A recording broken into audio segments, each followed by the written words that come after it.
What's going on, guys? Welcome back to another video. Today we have gym mistakes I made when I first got into training. Look, I'm telling you guys this because I don't want you to make the same mistakes I made. I want us to all get in shape and build the best physique possible and not waste any time on this journey. So let's just crack on and kick things off. So the first mistake I made was ego lifting. I get it. I first got into the gym when I was 16, 17, and a lot of the people that I saw in the gym were big, strong guys. So looking at them, I was very impressed with the weight they were lifting. So I thought, okay, to get big and strong, I'm gonna have to try and keep up with them. Not knowing that it took them years to get to that point. Not knowing that they weren't ego lifting, they were training with correlation to their size and strength. So I used to just go in and lift the heaviest weight, and I thought I was really doing something, but in hindsight I wasn't doing much. I was just putting myself in a position where I could get injured. Thankfully I never got injured. And again, with ego lifting, I like to talk about ego lifting like there's no point. If you want to get to, let's say on a bench press, you want to get to 80 kilos. For me, training is more enjoyable when you go through that journey. So you start with 60 kilos, 65 kilos, 70 kilos, and work your way up to the 80 kilos. And then that's how you actually truly get strong. You actually truly progressively overload. And then when it is time to hit that 80 kilos, you're not ego lifting, you built actual strength to manage that 80 kilos. The second mistake I made when I got into the gym, I had no structure. I remember the first time I walked into a gym, overwhelmed, overstimulated, no clue what was going on. What am I doing in here? I literally got in the gym and tried every single machine, every machine. I was in there for hours, I think, and I tried every machine thinking, okay, this is what I'm supposed to do. I had, again, no structure, nobody telling me what to do. So the best thing I did was I got to a point where I just went on YouTube and said, like, what is the best training program? And I looked into a bit more, what is best splits and all this kind of stuff. I went onto YouTube and just tried to find, okay, what split can I do? How can I build muscle fast? What program do I need to build muscle fast and all that kind of stuff?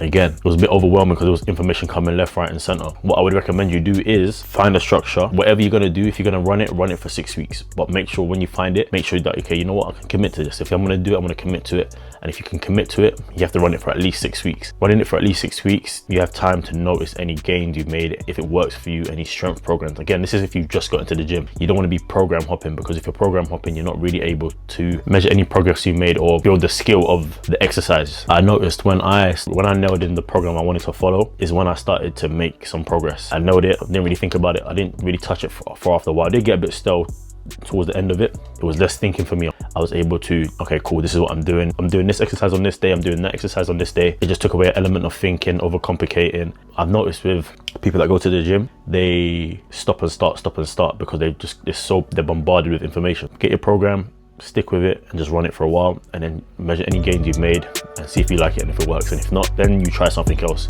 and then at least you know you've given it a good try. The third mistake I made, I was not tracking anything really. I didn't track my food, I didn't track my training sessions, I didn't track my aesthetics, I didn't track if I was making progress or not. I was just going into the gym, just hoping for the best really. I would recommend you highly avoid it. I don't really care what you track. You need to track something though. If you're trying to put on muscle, you need to track your lifts. For me, I was tracking my trainings. I use an app called Strong. Don't know if you can see it.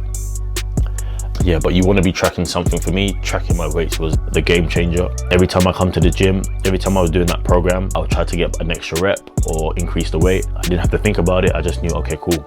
Last week I got 10 reps at 50 kilos. This week I want to go 55 kilos for 10 reps. And then that would make sure my progressive overload was linear and I wasn't just second guessing. But again, it can be anything. You can track your food, you can track your weight. For me, it was tracking my strength and in-gym performance. The fourth mistake I made in the gym was I wasn't training hard enough, man. I think there's a difference between ego lifting and training hard. I wasn't training hard enough, man. If the program said 12 reps, I would get to 12 reps and then stop. Before any lactic build up, for any form breakdown, I would just stop at 12 if the program said 12.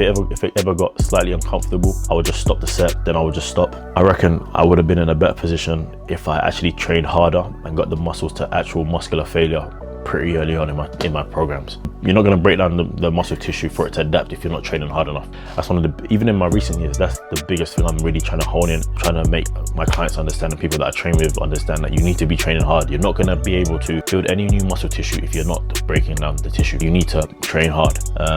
Again, just get to failure. If you want to get beyond failure, there's so many ways to get to failure and beyond failure. Intensity techniques, drop sets, partials, supersets, drop sets. There's so many. So have a look at them. There's so many. I'm actually I'll put some here. But yeah, there's so many intensity techniques, and if you really want to take your training serious, you're gonna have to train hard. There's no way you're going around it. The fifth mistake I made was I was dirty bulking. It has its place. Me, I was a very naturally skinny guy, so it had its place. I can do it again, and I had the resources. I would probably not dirty bulk as much. I'd probably 60%, eat clean as possible.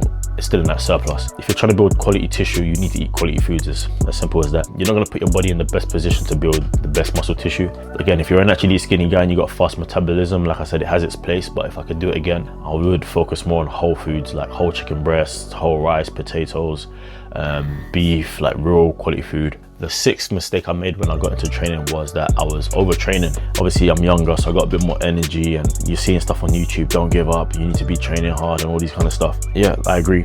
However, you need to rest. You need to put a high emphasis on the quality of your sleep where possible and if possible. I understand life can get in the way, but sleep is very important. That's where your body actually repairs and grows. So you need to focus on the quality of your sleep, not overtraining. Using your rest days. Maybe you don't necessarily have to not train, but maybe have a lighter day where you just focus on the quality of movement. Or I was always under the impression the more I train, the bigger I'm going to get. That is not the case. I'm going to be so honest with you. If you're training hard and eating well, and you're resting, that's how your body's gonna grow.